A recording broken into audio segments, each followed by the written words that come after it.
Bonsoir à toutes et à tous. Je suis Sadi Lalou, le directeur de l'Institut d'études avancées, qui a le bonheur d'organiser avec l'École pratique des hautes études ce cycle de conférences. Ce soir, nous allons avoir la deuxième de ces conférences d'un cycle qui en comprend 9. Conférence sur la bioéthique aux frontières de la vie. Et ce soir, nous avons le plaisir d'avoir Dominique Mel, qui est directrice de recherche au CNRS, sociologue, et qui va nous parler, comme vous le voyez ici, de la bioéthique de la procréation revisitée, un sujet qui est d'actualité, qui est chaud, qui est intéressant, qui est difficile.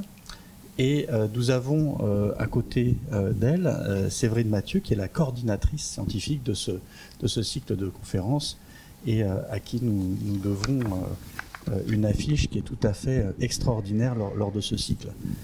Je suis vraiment très heureux de pouvoir assister à cette conférence et je ne vais pas vous prendre plus de précieuses minutes et je vais laisser la parole maintenant donc à Séverine.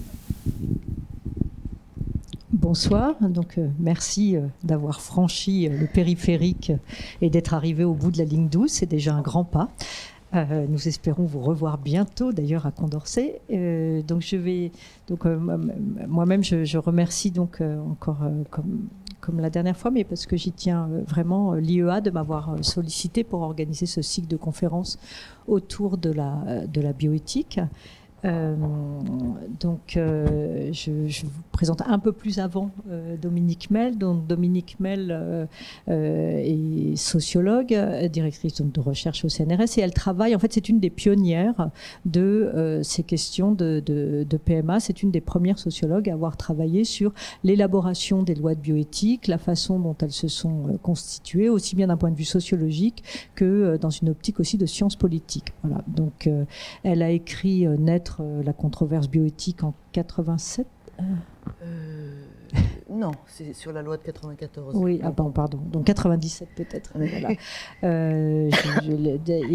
Tout dernièrement, les lois de l'enfantement aux presses de Sciences Po, qui donc était juste après précisément la dernière révision en date des lois de bioéthique de 2011. Parallèlement à ces travaux, elle mène d'autres enquêtes, et notamment sur la question de la maternité célibataire, qui est donc un thème aussi également tout à fait à l'ordre du jour. Voilà. Donc, et elle travaille actuellement sur la révision en cours des lois de bioéthique, en sorte que nous nous croisons d'ailleurs assez souvent, ici, ailleurs, à l'Assemblée nationale et sur d'autres terrains. Donc sans plus tarder, je te laisse la parole. Donc Dominique Mel va faire un exposé de 45 minutes, 1 heure, et on vous laissera ensuite la parole. Voilà, donc je vous remercie de votre attention, et Dominique, je te laisse la parole. Merci. Bon, vous m'entendez comme ça, c'est bon? Oui, bon. Alors, la révision qui est la 3e révision de la loi bioéthique, la première loi date de 94, elle a été révisée en 2004, non, c'est la 4e révision. Elle a été révisée en 2004, mais en 2004, on n'a pas parlé de procréation. Moi, je vais parler que de procréation, hein, alors que la loi de bioéthique touche d'autres sujets, la recherche sur l'embryon, l'intelligence artificielle, etc. Donc en 2004, on a parlé de clonage et de recherche sur l'embryon.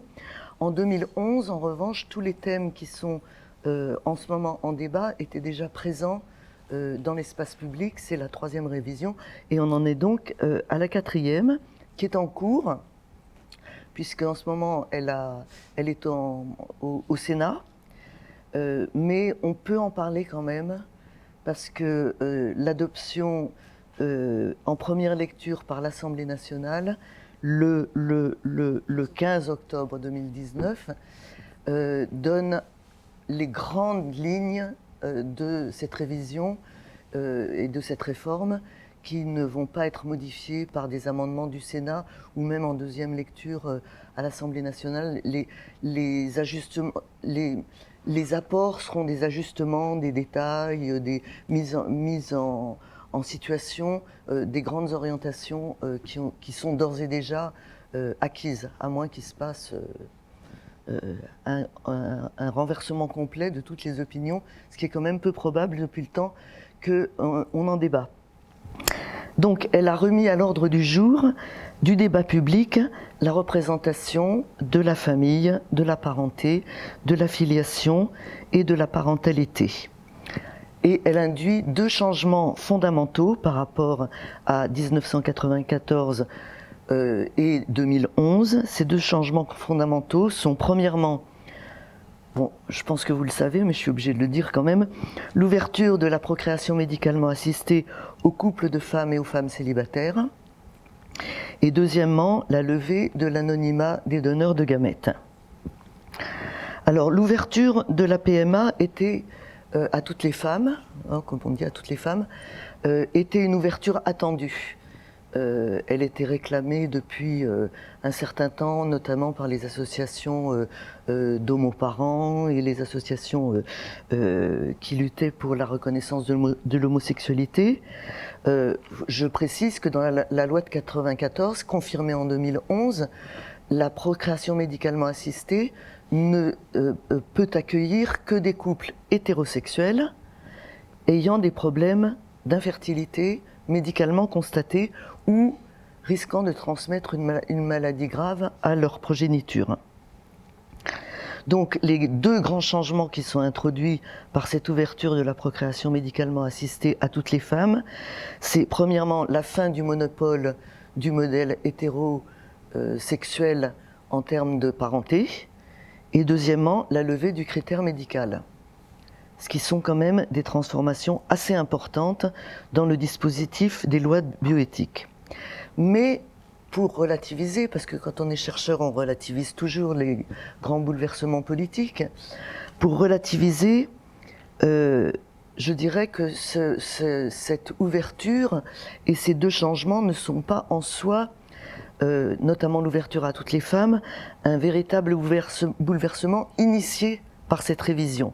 Parce que le véritable bouleversement est initié par la loi pour le mariage pour tous de 2013, loi pour le mariage pour tous qui va faire entrer les couples homosexuels dans la parenté, dans une parenté légitime, puisque en accordant le mariage, on accorde du coup automatiquement, sans même faire des textes supplémentaires, des amendements, etc., l'adoption.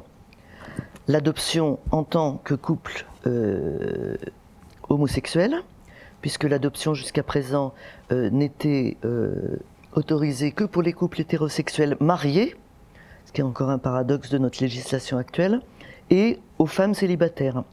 Mais les couples de lesbiennes n'avaient pas le droit, en tant que couple, d'accéder à l'adoption internationale, l'adoption des pupilles de la nation. Et d'autre part, elle autorise, elle rend possible l'adoption de la femme par la deuxième, par sa femme. C'est-à-dire l'adoption de quelqu'un qui est déjà mère, soit pour une relation, avec une relation hétérosexuelle précédente, soit en tant que mère célibataire. À partir du moment où elles entrent dans le mariage en 2013, la deuxième mère peut adopter l'enfant. Donc, arrive dans le paysage familial quelque chose qui était complètement prohibé, ignoré, interdit, même s'il existait dans la société, à savoir l'homoparenté, la parenté homosexuelle qui est légalisée par l'ouverture du mariage. Je rappelle ça, mais vous vous en souvenez, mais enfin il faut quand même se souvenir que les 10 ans de discussion sur la reconnaissance de la conjugalité homosexuelle ont été obsédés, organisés, pensés, discutés de façon à ce que on reconnaisse des droits au couple, à la conjugalité et surtout pas à la possibilité de devenir parents ensemble. C'est le Pacs qui ne donne aucun droit à la parenté et qui donne des droits en matière simplement de reconnaissance de la conjugalité. Le deuxième point, pour relativiser cette ouverture, c'est que les célibataires, effectivement j'ai beaucoup travaillé sur les maternités célibataires, ont droit à une reconnaissance in extremis sur les chapeaux de roue qui a failli être à demi-mot, et elles ont même failli ne pas être admises dans cette ouverture de la PMA à toutes les femmes. Une énorme hostilité des gens de la manifestation pour tous contre les maternités célibataires. Bon, déjà, ils ne sont pas extrêmement chauds sur les maternités de couples homosexuels, mais bon, quitte à ne pas avoir de père, s'il y a une deuxième mère, ça remplace un petit peu la solitude de la maternité, mais la maternité célibataire, pour elle, c'est vraiment, alors là, le fait de déclarer qu'il n'y a pas de père présent dans l'entrée en maternité, dans l'entrée en parenté, pardon, donc une hostilité très très forte. Mais aussi une hostilité assez importante dans le milieu des psychologues, des psychanalystes, y compris les plus progressistes, pour qui la question de la séparation de la mère de son enfant est une question centrale, dans laquelle normalement, théoriquement, elle est assumée par le père. Dans la théorie freudienne, le père organise la désaffiliation, le désengorgement de l'enfant par des mères trop maternantes, incarnant la loi et les séparant de la maternité quotidienne, nourricière. Donc les psychologues et les psychanalystes progressistes se sont un peu rangés à l'idée que, après tout, une deuxième mère pouvait être cet agent séparateur par rapport à la mère qui a accouché, qui est la mère biologique de l'enfant, mais que pas de tierce personne mettait un peu en péril l'avenir psychologique de ces enfants.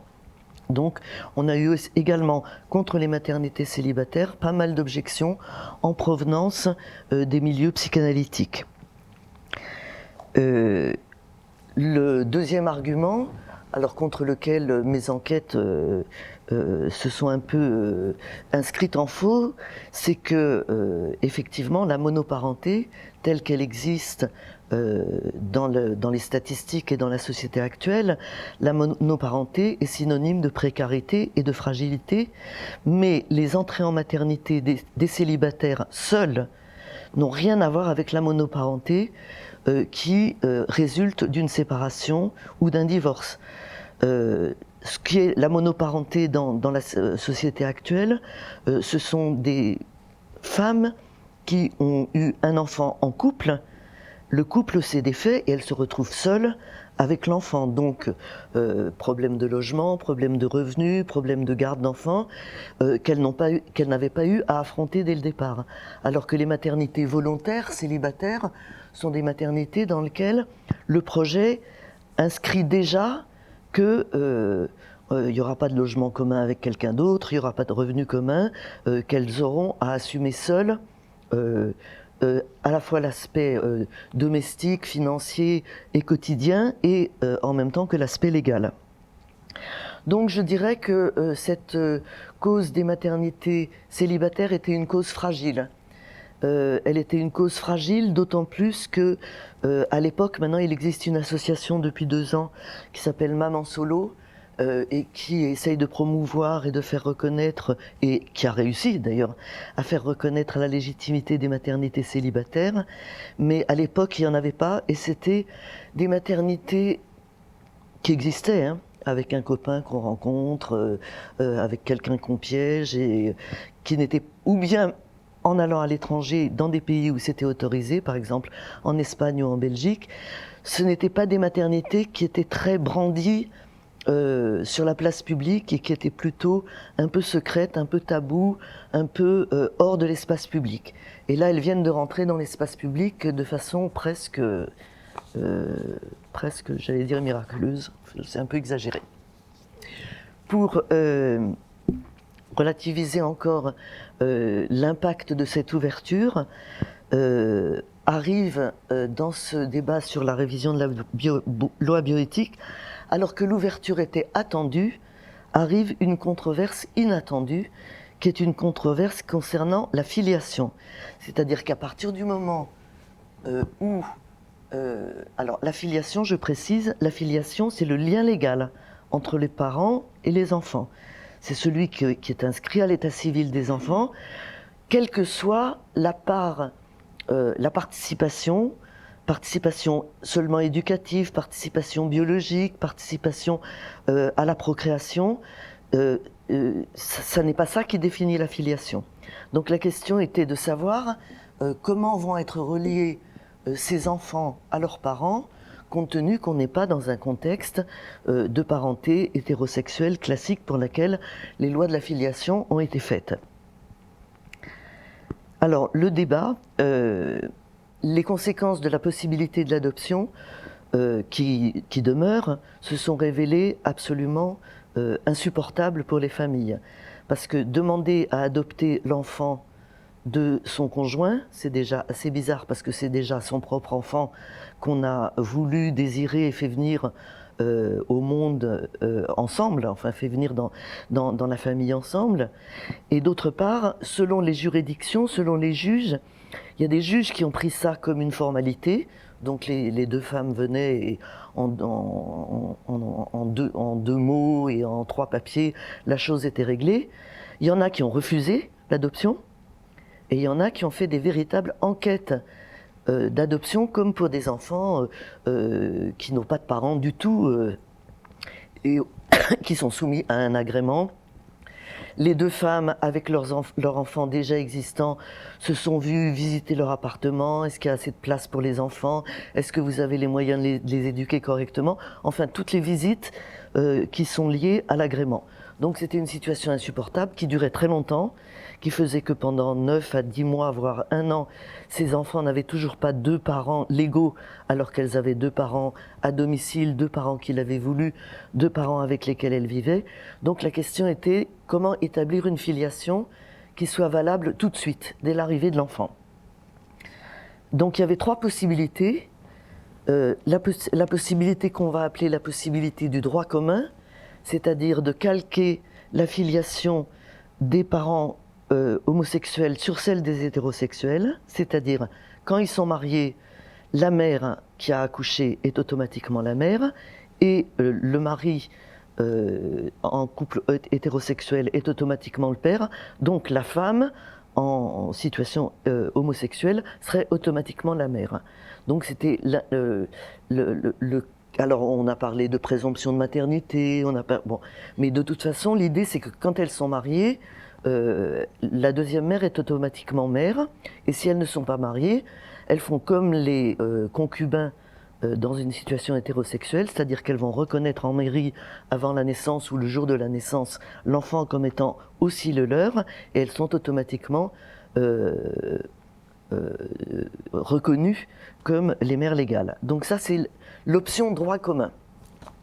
Il y avait une autre option qui s'appelait, dont vous avez sûrement entendu beaucoup parler parce qu'il y a eu beaucoup de presse dessus, qui était d'instituer une déclaration anticipée de reconnaissance volontaire, déclaration anticipée de filiation volontaire, mais qui serait valable non seulement pour les hétérosexuels, mais aussi, non seulement pour les homosexuels, mais aussi pour les hétérosexuels à partir du moment où elles avaient recours à un don pour avoir leurs enfants.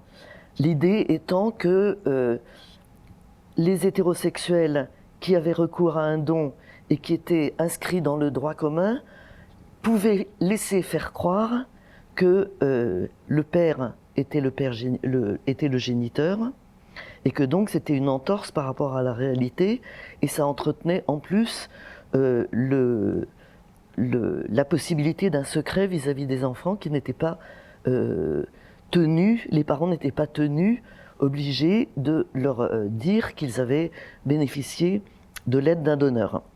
Donc l'idée, c'était la proposition d'Irène Théry, qui a été reprise par le rapport de Jean-Louis Touraine à l'Assemblée nationale, d'instituer une déclaration qui ferait une filiation spécifique pour tous les gens issus du don, hétérosexuels ou homosexuels. La troisième solution, c'était de faire une filiation spécifique, mais uniquement pour les homosexuels, avec une reconnaissance anticipée par les deux parents. C'était la proposition timidement formulée, parce que le Conseil d'État est toujours très prudent, mais c'était la proposition du Conseil d'État, et c'est la proposition qui finalement a été reprise par le gouvernement. C'est-à-dire que le projet de loi gouvernementale qui est à l'heure actuelle adopté en première lecture institue une filiation spécifique pour les homosexuels. Donc les homosexuels rentrent dans le rang commun en termes de droit à avoir des enfants, mais elles ne rentrent pas dans le droit commun en matière de reconnaissance de leur parenté officielle. Donc on peut dire que c'est une limite à l'ouverture, qui fait d'ailleurs que contre ce projet gouvernemental, il y a pas mal de boucliers, il y a pas mal de gens qui continuent à protester, aussi bien les partisans de la DAV que les partisans... Alors, parce que la déclaration anticipée de volonté, elle est devenue tellement commune dans les discussions que ça s'appelait la DAV.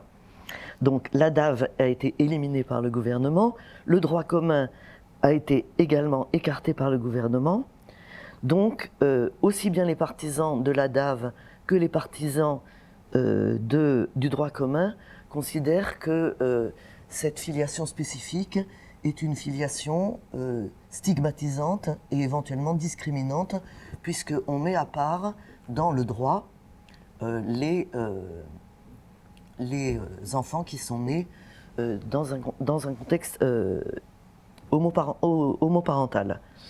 Alors, la brutalité du texte initial de loi était un peu atténuée, mais enfin, grosso modo, on est quand même dans le contexte d'une filiation spécifique, mais qui ne sera pas inscrite sur l'acte de naissance. C'est l'atténuation qu'a introduit la loi gouvernementale avant son passage au Parlement. Donc, on peut dire que c'est quand même une réforme qui a à la fois des côtés assez rétrogrades, dans la mesure où depuis 2005, il n'y a plus du tout de lien entre la procréation et la filiation. C'est-à-dire que depuis 2005, au moment où la différence entre les filiations naturelles et les filiations légitimes ont été éliminées du droit, un enfant qui est né hors contexte, qui naît d'un adultère, a exactement la même filiation, et la filiation naturelle illégitime a disparu. Donc là, on réintroduit un lien entre procréation et filiation, ce qui peut poser un problème par rapport à justement cette de plus en plus grande indépendance entre la formation des parents, des familles et la reconnaissance légale de ces familles. Et puis on peut dire aussi que c'est une concession qui est faite à l'opposition, un peu vraiment dans le genre et en même temps, c'est-à-dire qu'on ouvre, mais on n'ouvre pas en faisant croire que c'est la même chose, et donc on laisse à l'opposition qui est absolument contre, vent debout, l'ouverture aux parentés homosexuelles, la reconnaissance du fait que c'est ouvert mais c'est pas pareil. Donc on est dans un dispositif qui est un dispositif qui est un dispositif qui n'est pas d'ouverture, d'assimilation totale de la monoparenté à... la monoparenté n'est pas touchée, de l'hétéroparenté et de l'homoparenté. Donc on n'est pas dans un dispositif qui les assimile. Alors le deuxième changement majeur, c'est la levée de l'anonymat. Alors l'accès aux origines, par contre, est discuté dès 1994 et est rediscuté à chaque échéance parlementaire. Et en 1994, on décide que les dons, enfin la loi, le comité d'éthique, la loi, décide que les donneurs et que les donneurs seront rigoureusement et strictement anonymes pour modeler le don de gamètes sur le modèle du don du sang ou du don d'organes. Donc dans ce dispositif d'anonymat complet, le donneur ne sait pas à qui il donne, les receveurs ne savent pas de qui ils reçoivent. L'identité du donneur reste secrète, elle est seulement connue par les sécos qui gèrent le centre d'études et de conservation des œufs et du sperme, qui sont les centres médicaux qui monopolisent le don de gamètes. Il n'y a que eux qui peuvent faire don d'ovocytes, don de sperme et don d'embryon. Donc c'est eux qui savent qui a donné. Ils sont les seuls à savoir et ils n'ont pas le droit. D'ailleurs, bon, j'ai oublié, mais si jamais ils révélaient une identité d'un donneur, ils ont peine d'emprisonnement, amende. Enfin, c'est une interdiction costaud qui n'a jamais été appliquée parce que les peines n'ont jamais été appliquées parce que personne n'a jamais révélé. Et les sécos sont toujours maintenus absolument fermes cette loi de l'anonymat. Mais au fur et à mesure que le temps s'écoule, apparaît un nouveau phénomène qui sont les enfants du don, qui sont nés par un don, notamment par un don masculin, par un don de gamètes, qui commence, parce que le don de gamètes a existé avant 1994, mais qui commence à grandir, qui commence à prendre la parole, pour expliquer que ne pas connaître une partie de leur histoire, c'est les empêcher d'avoir une identité complète, puisque, concrètement, quand ils vont chez le médecin, on leur demande quels sont leurs antécédents médicaux, il y en a la moitié qui ne connaissent pas. Au début, ça ne les intriguait pas trop, c'était pas ça qui les préoccupait le plus. Petit à petit, quand ils deviennent plus grands, qu'ils ont eux-mêmes des enfants, tout à coup, ce trou de connaissance de la généalogie biologique et génétique paraît comme un manque. Mais c'est surtout la question des ressemblances qui est absolument décisive dans cette quête des enfants sur leurs origines, puisque s'ils ne ressemblent ni à leur mère ni à leur père, ils savent que tout ça, ça vient d'un donneur dont ils ignorent et les caractéristiques physiques et l'identité évidemment, et que cette question des ressemblances est une motivation très très importante pour entamer cet anonymat du don. Deuxième point qui fait bouger beaucoup la situation, c'est l'arrivée des tests ADN. C'est-à-dire qu'il y a d'une part ces témoignages d'enfants qui créent une association, qui expliquent qu'ils ont l'impression d'avoir leur histoire de vie qui est un peu incomplète, qui expliquent tout de suite qu'ils ne cherchent pas de père, que le géniteur n'est pas considéré par eux comme un père de rechange. D'ailleurs, ils ont mis très longtemps, notamment le plus connu, Arthur Kerr-Malvezen, qui connaissait depuis qu'il était né, qu'il était issu d'un donneur, n'a pas voulu exprimer publiquement ce manque de ne pas connaître le donneur, pour ne pas froisser son père, qui est son père légal, éducateur, affectif, etc. Et que donc le donneur n'est recherché que comme un troisième personnage dans le paysage de la famille, mais pas du tout comme un père de remplacement.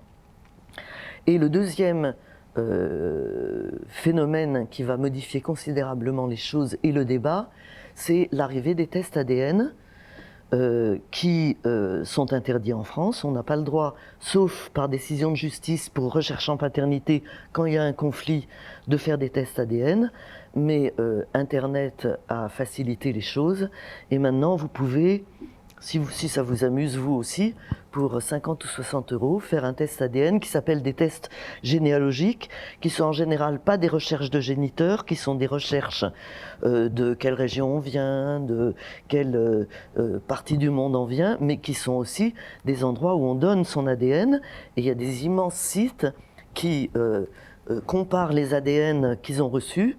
Et il y a plusieurs enfants du don, c'est comme ça que je les appelle, qui ont retrouvé leur donneur par ce qu'ils appellent des matchs des tests ADN, c'est-à-dire on leur trouve 10% d'ADN commun avec une personne qui habite peut-être, bon, Arthur c'était avec une personne qui habitait en Angleterre, et en rentrant dans la généalogie de ces personnes, on peut retrouver le donneur si sa lignée et sa famille a donné des signes ADN, évidemment. Et ça change énormément les choses parce que on peut presque dire que la loi est caduque parce qu'elle est contournée. Et elle est contournée de plus en plus, et les enfants qui font partie de l'association qui revendique la levée de l'anonymat ont tous été faire leur test ADN et attendent avec fébrilité ou désespoir, parce que quand ils n'ont pas de réponse, quand ils n'ont pas de répondant, des indications sur l'éventuelle généalogie à laquelle ils pourraient être liés par leur donneur. Mais pourquoi on peut dire que cette levée de l'anonymat est quelque chose également est une réforme qui n'est pas une réforme complète de la question de l'anonymat. En réalité, ça n'est pas une levée de l'anonymat. C'est-à-dire que sont maintenues les interdictions de connaissances réciproques entre le donneur et les receveurs. Donc, le donneur et les receveurs qui vont dans des sécos, de toute façon, ne peuvent pas se connaître et vont recevoir un don anonyme. Cette non-levée de l'anonymat est confortée dans les débats actuels qui viennent d'avoir lieu à l'Assemblée nationale, puisqu'il y a quelques amendements qui ont été proposés pour faire accepter le don direct, c'est-à-dire que des gens puissent avoir leur propre donneur qu'ils choisissent de leur entourage. Souvent, c'est l'entourage familial, l'entourage professionnel, l'entourage amical. Don direct qui est reconnu dans un certain nombre de pays, notamment en Belgique. Donc il y a des couples français qui vont en Belgique pour bénéficier d'un don direct parce qu'ils veulent avoir un don de quelqu'un qu'ils connaissent, qu'ils considèrent qu'un gamète, c'est pas une cellule, que c'est quelqu'un qui a une histoire, et que connaître cette histoire et s'interconnaître sans qu'il y ait la moindre interchangeabilité des rôles est quelque chose de légitime. Bon, le don direct a été interdit, a été refusé par l'Assemblée nationale, donc on reste dans le cadre d'un échange qui est anonyme depuis le début. Bon, d'autre part, c'est assez limité aussi, puisque... et donc, cette levée de l'anonymat n'est pas une levée de l'anonymat en tant que telle, mais plutôt un droit d'accéder à ses origines, ce qui n'est pas exactement la même chose, ce qui est beaucoup plus restreint que la levée de l'anonymat. Ce droit d'accéder aux origines est lui-même extrêmement encadré, puisque les enfants issus d'un don ne pourront faire de recherches sur leur donneur qu'à l'âge de 18 ans. Alors, vous me direz, tout ça n'est pas très grave, hein, et c'est un peu conventionnel, 18 ans c'est la majorité, on considère qu'ils ont réfléchi, qu'ils sont mûrs, etc. Mais c'est en même temps, si... Bon, il y a des cas où les familles ont témoigné que vers 14-15 ans, c'était un problème crucial pour leurs enfants, et que si les parents étaient d'accord, pourquoi ne pas l'ouvrir un peu plus tôt? Donc tout ça est quand même bien encadré pour qu'il n'y ait pas de souplesse dans le dispositif.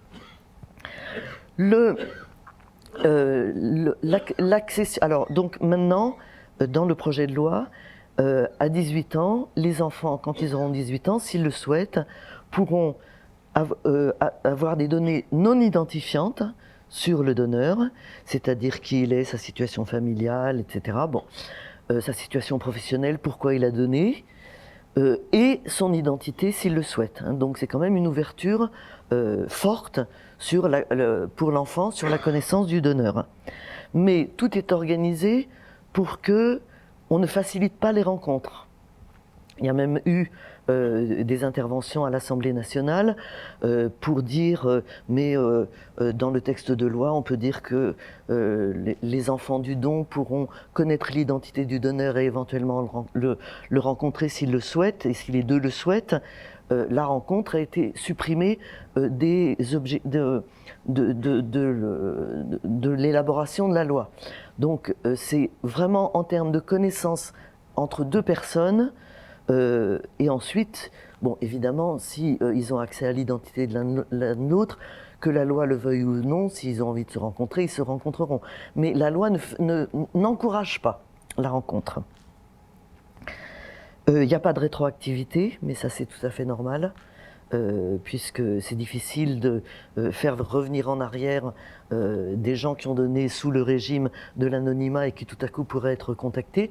Mais il avait été proposé que les anciens donneurs qui avaient donné sous le coup de l'anonymat, il y a peut-être 20 ou 30 ans, puissent être recontactés si des enfants, pour savoir si jamais ils étaient cherchés par des enfants issus de leurs dons, ils seraient d'accord. Pour le faire, c'est une disposition qui a été également refusée par le projet de loi. Quatrième restriction, ou cinquième, je ne sais pas, le donneur peut connaître le nombre des enfants qui sont issus de ses dons, puisqu'on a droit dans la loi actuelle à 10 naissances par don.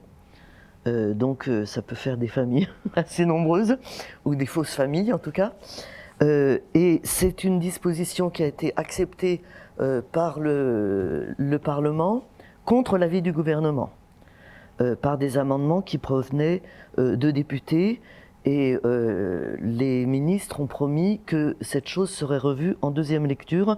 Donc il est plus que probable que en deuxième lecture, le donneur ne pourra pas n'aura plus le droit de demander combien d'enfants sont nés de ces dons. En plus, les enfants du don, et alors ça c'est déjà dans le projet de loi, ne peuvent pas savoir combien d'enfants sont nés du même donneur.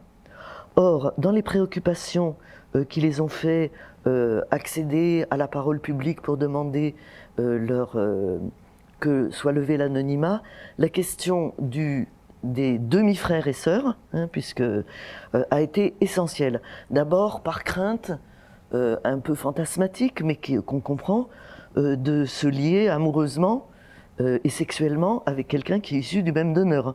Donc de se retrouver dans une situation de type incestueuse, ce qui est une hantise chez les enfants du don.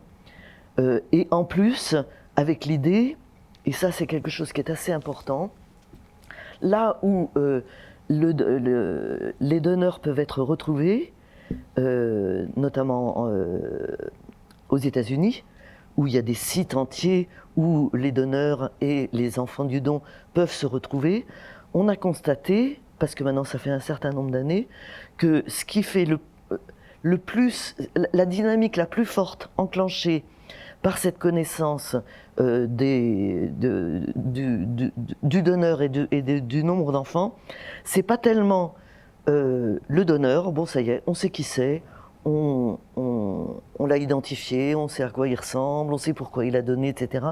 Mais c'est la satisfaction, le plaisir de retrouver ce que moi j'appelle une famille élargie, c'est-à-dire rien d'institutionnel, même pas d'institution de demi-frères, mais de retrouver des demi-frères et sœurs, de festoyer avec eux, de faire Noël avec eux, de fêter des anniversaires avec eux, et d'avoir le sentiment d'appartenir à une immense fratrie, même si elle n'est pas institutionnelle.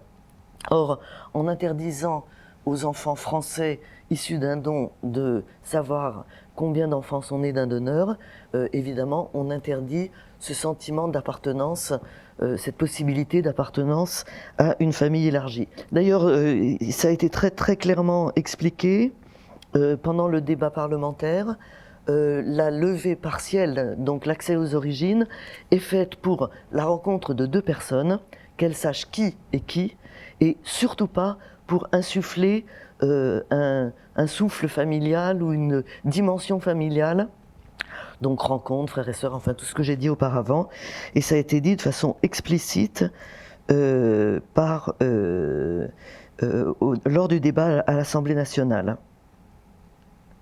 Et bon. Donc c'est une levée de l'anonymat qui est strictement encadrée et qui n'est pas confiée à un régime de liberté.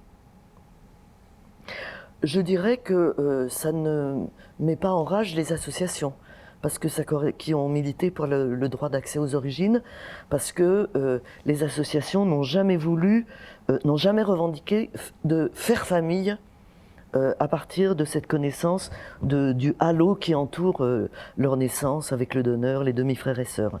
Mais ils auraient voulu avoir une connaissance plus élargie sur l'ampleur du processus dont ils sont une partie seulement. Alors, troisième point. On en est où? Bon, alors je vais accélérer. Ce qui est très important dans cette révision de la loi, telle qu'elle est proposée aujourd'hui, c'est de constater le maintien et la force du modèle procréatif conjugal et de l'exclusivité parentale. C'est un modèle procréatif conjugal qui est à la fois inscrite dans la loi et à la fois inscrite dans les têtes. C'est-à-dire que pour la société contemporaine, malgré la diversité, l'éclatement des familles, des parentés, etc., le modèle qui reste le modèle de référence auquel on s'accroche, c'est le modèle procréatif conjugal. Alors je vais donner plusieurs exemples à l'appui de cette idée. Quand il y a eu des mères porteuses, au départ, elles étaient appelées mères porteuses. Très très vite, les personnes qui se sont engagées dans des gestations pour autrui ont demandé à ce que la terminologie mère soit supprimée. La gestatrice ne peut être que une tierce personne sans aucune référence maternelle, même si elle a une part de maternité corporelle du fait qu'elle a porté l'enfant et qu'elle en a accouché. Pareil pour le donneur. Au début, les associations parlaient volontiers du fait qu'ils recherchaient leur père biologique. Et puis, ils ont compris que ça introduisait beaucoup de confusion, puisque les gens leur reprochaient de vouloir changer de paternité. Et maintenant, ils sont clairs, fermes sur l'idée que le donneur est un géniteur. Et il ne peut être affublé d'aucun signe de paternité, même s'il y a, disons, une paternité biologique qui n'est pas légale. Les mères célibataires, volontaires, auprès desquelles j'ai pas mal enquêté, entrent en maternité seules, non pas par rejet de la conjugalité, non pas par rejet de l'homme sur le modèle féministe post-68 art, mais par défaut de conjoint. Et ce sont des femmes qui sont assez âgées, enfin assez âgées, oui, par rapport à la maternité, mais enfin, ça se décide plutôt vers 38 ans que vers 30-35 ans. Et on les a beaucoup présentées comme des Wonder Woman qui ne faisaient que penser à leur métier, à leur carrière, à leur boulot et avaient oublié un peu la maternité. En fait, c'est pas exactement ça. C'est-à-dire, ce sont des femmes qui travaillent, qui ont passé pas mal de temps, celles qui, pour l'instant, qui ont passé pas mal de temps à faire des études, à rentrer dans le travail, mais le fait d'être sans enfants résulte du fait vers 38 ans, 38-40 ans, elles se retrouvent sans conjoint. Soit qu'elles aient eu des conjugalités un peu disruptives, soit aussi très fréquemment que le conjoint avec lequel elles étaient installées un certain temps n'ait pas voulu s'engager dans un enfantement commun. Et toute la thématique de ces mères, c'est de dire « je préfère avoir un enfant même sans conjoint, qu'un conjoint sans enfant. » Donc c'est un retournement des priorités par rapport aux normes de la société contemporaine, c'est-à-dire, bon, normalement c'est la conjugalité d'abord, l'enfantement après. Elles inversent les rôles parce qu'elles attendent toujours, certaines même attendent toujours le prince charmant. Donc il n'y a absolument pas de rejet de la conjugalité dans ces entrées en maternité célibataire. Donc, et le modèle dont elle parle, c'est si on avait pu le faire avec un concubin ou un mari, ça aurait été tellement mieux. Et elles ne le disent pas tellement pour l'enfant. C'est ça qui est assez intéressant, c'est-à-dire elles n'ont pas été dévastées par l'idée qu'être mère seule avec son enfant, c'était vraiment... ça leur pose des problèmes. Elles sont un petit peu, parfois culpabilisées de proposer à l'enfant une famille où le père n'est pas là. Mais c'est aussi cette idée que l'enfant n'est pas né d'un acte d'amour entre deux personnes. Et cette idée que la procréation est quand même liée à une conjugalité affectueuse et affective demeure dans les représentations. En même temps, dans les représentations sociales, qui ne sont pas du tout accréditées par la loi, mais qui sont dans les représentations sociales, il y a une extrême valorisation du lien familial, quelle que soit sa teneur, vie commune, parenté officielle, parenté symbolique.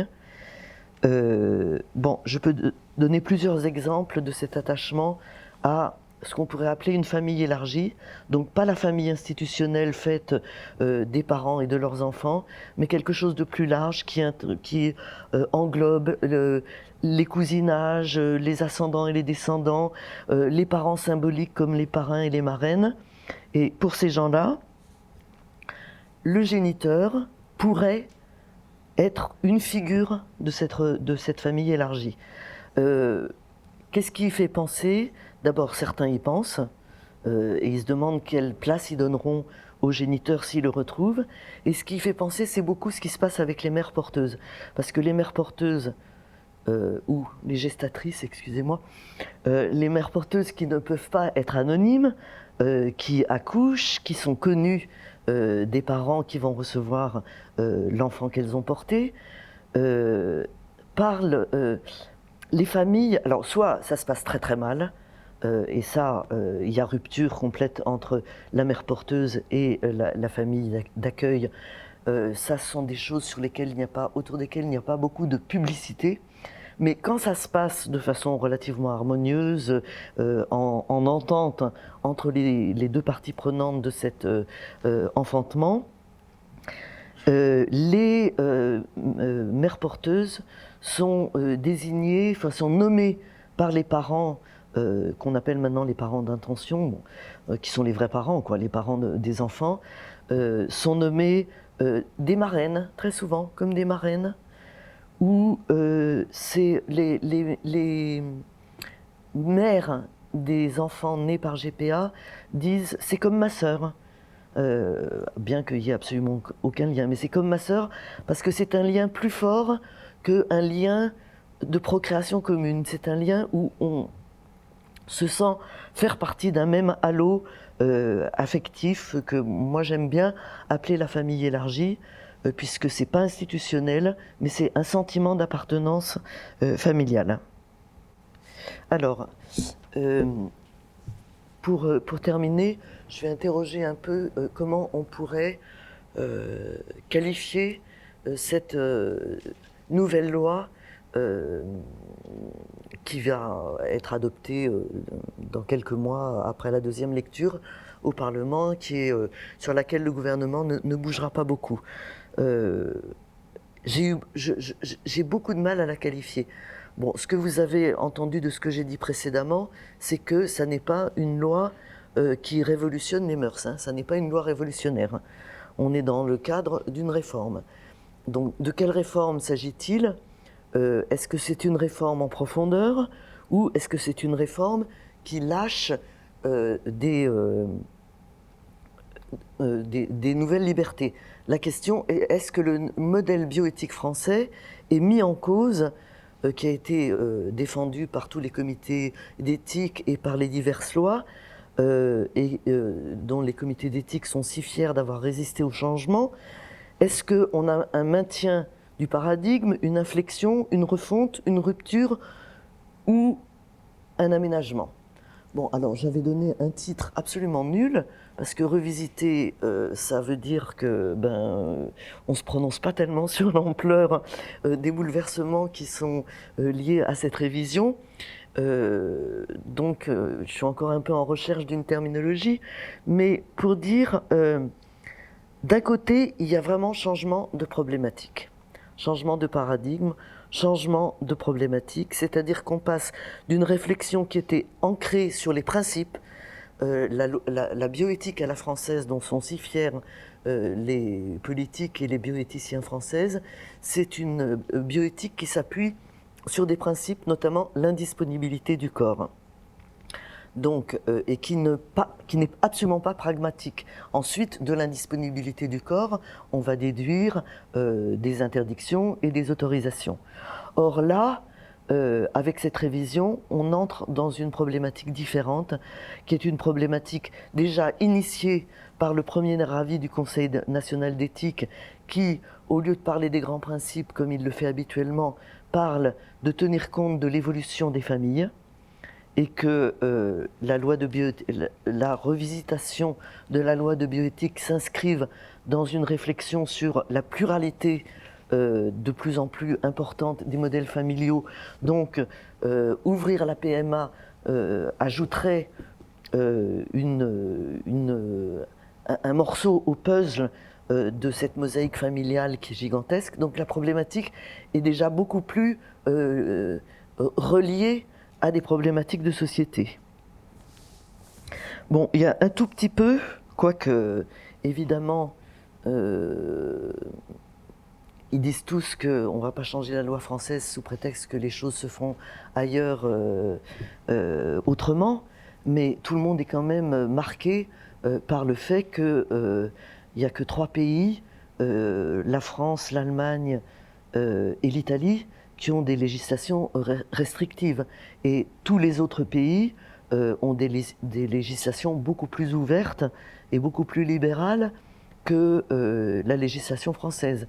Ce qui a créé ce qu'on appelle d'un terme absolument abominable le tourisme procréatif, qui est en fait une migration procréative, puisque les gens vont faire leur transfert et reviennent chez eux. Hein. Donc c'est pas, ils ne visitent pas Barcelone, hein, ils visitent plutôt les cliniques de Barcelone. Mais c'est un phénomène qui a pris une certaine ampleur depuis 3-4 ans. Donc évidemment, les comités d'éthique et les politiques ne disent pas qu'il faut faire pareil parce que ça se fait autrement à côté, mais on est quand même entouré d'abord de choses que les gens vont faire à l'étranger, donc de phénomènes de société. C'est-à-dire que les gens, si ce n'est pas faisable sur le territoire français, on est tellement attaché à ce projet qu'on va le faire dans des pays où la législation est plus souple. En même temps, il n'y a pas vraiment de changement de logique dans l'organisation de la nouvelle loi de bioéthique. Donc, alors, en quoi il n'y a pas de changement de logique? L'exemple le plus frappant est que la gestation pour autrui demeure totalement interdite et même interdite de débat. C'est-à-dire qu'on n'en a pas débattu à l'Assemblée nationale. C'était pas inscrit dans les... Alors, il y a eu quelques éclosions de paroles avec des amendements ou avec des tribunes dans la presse, et on peut dire que je peux témoigner que depuis 1994, la question de la gestation pour autrui a été absolument régressive. C'est-à-dire que en 1994, c'était interdit après un avis du Conseil d'État, mais en 2011, ça a été énormément discuté. Il y a eu un projet de loi présenté par Michel André, une ministre socialiste, pour autoriser la gestation pour autrui en France, un peu selon les mêmes modalités qu'en Angleterre, c'est-à-dire non commerciale, avec juste une compensation pour le temps de la grossesse, soumis à des comités d'éthique. Cette loi n'est pas passée, évidemment, mais cette fois-ci, on n'en a même pas rediscuté. C'est-à-dire que les gens qui brandissaient la terminologie de la GPA n'est pas partout comme ça se passe en Inde. La GPA peut être très bien encadrée, ou ceux qui plaidaient pour que la gestation pour autrui soit liée essentiellement au consentement et pas à un modèle familial, c'est-à-dire que si la mère porteuse consent, ça suffit pour que ce processus soit légalisé. Tout ça n'a même pas été mis sur la place publique et sur les bureaux de l'Assemblée nationale. Donc on reste quand même dans un contexte où les principes de non-disponibilité du corps, de non-commercialisation et de insuffisance du consentement sont des principes qui restent au cœur, enfin quand même très connectés avec cette révision de la loi, puisque en témoigne l'interdiction de la GPA et même l'interdiction d'en parler. Donc bon, pour dire un peu ma pensée actuellement, enfin mon idée actuellement, c'est qu'on est face à une loi de libéralisation, c'est-à-dire qu'on offre plus de liberté. Alors il y en a d'autres que j'ai pas citées, l'autoconservation des gamètes, qui est quand même assez importante par rapport à la liberté procréative de la femme. Bon, on donne des libertés, on ouvre des portes qui étaient fermées. En ce sens, on peut parler de libéralisation, mais en aucun cas on ne peut parler d'une loi libérale au sens où tout serait ouvert, comme dans le droit anglo-saxon, tous les droits seraient ouverts. Il n'y aurait que des avis médicaux qui pourraient contredire des entrées en procréation médicalement assistée, mais sinon tous les cas de figure, toutes les situations conjugales, tous les âges sont ouverts, notamment en Angleterre. Bon. Et ce courant libéral est, il faut reconnaître, peu présent en France, peu défendu. Il avait été initié par Robert Badinter en 1985, qui, devant un Conseil de l'Europe, avait plaidé pour la liberté procréative, mais son plaidoyer n'a pas été aussi écouté que d'autres plaidoyers qu'il a fait sur la peine de mort, et cette idée de liberté procréative a été enterrée très très vite, dès 1994, enfin dès les débats qui président à la loi de 1994. Et en France, on peut dire que, à part Daniel Borillo et Ruvén-Augien, qui sont vraiment des représentants, qui étaient pour Ruvén-Augien, des représentants d'une option libérale concernant la bioéthique. Ruvén-Augien avait appelé ça une éthique minimale, c'est-à-dire une éthique qui se fonde sur un seul principe, qui est le principe du consentement et de ne pas nuire à autrui. Donc cette position-là n'est pas la position qui est la marque de fabrique de la révision de la loi. Voilà, pour situer un petit peu le contexte intellectuel et politique de cette révision en cours.